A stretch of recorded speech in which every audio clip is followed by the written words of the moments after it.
I just finished the increasing between the stitch markers for the thumb gusset. After the 38th row, it said to repeat rows 1 and 2 until there were 16 stitches between those markers. Incidentally, that meant repeating rows 1 and 2 7 times.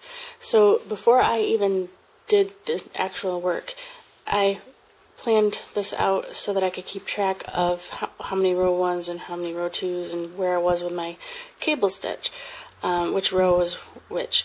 So here I did row 1 was 1 on the cable, row 2 was 2 on the cable, row 1 was 3 on the cable, row 2 was 4 on the cable, row 1 was 5 on the cable, row 2 was 6 on the cable, and that way I was able to keep track of where I was at in my cable chart. And I circled the 1s and the 5s because of the rows in the cable.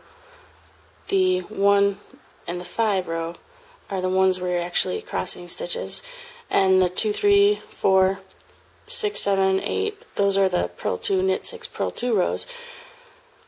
So that's how I kind of kept track, because it can be a little overwhelming keeping track of what round you're doing and how many stitches you've increased to and where you're at in your cable chart.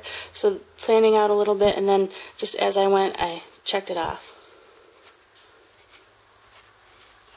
until I had gotten the 16 stitches, which ended up being 7 repeats.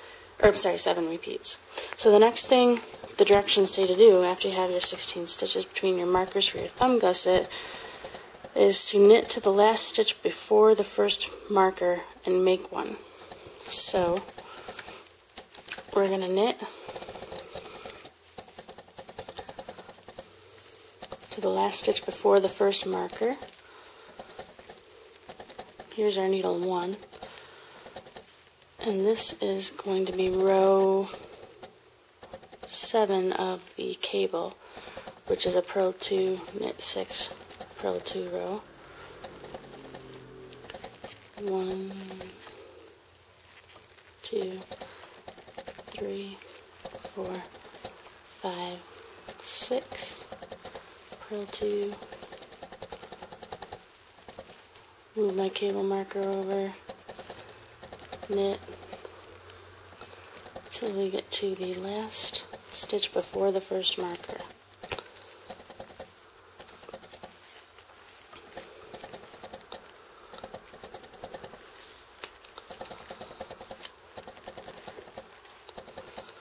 So here's our stitch marker for our thumb gusset, and here's the last stitch before we get to it, and it says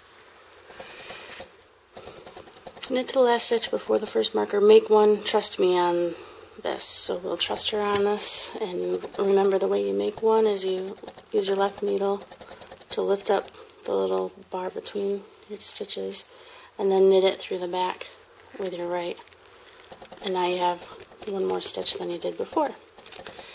Then after you make one, knit around to the first marker again. So we're going to just knit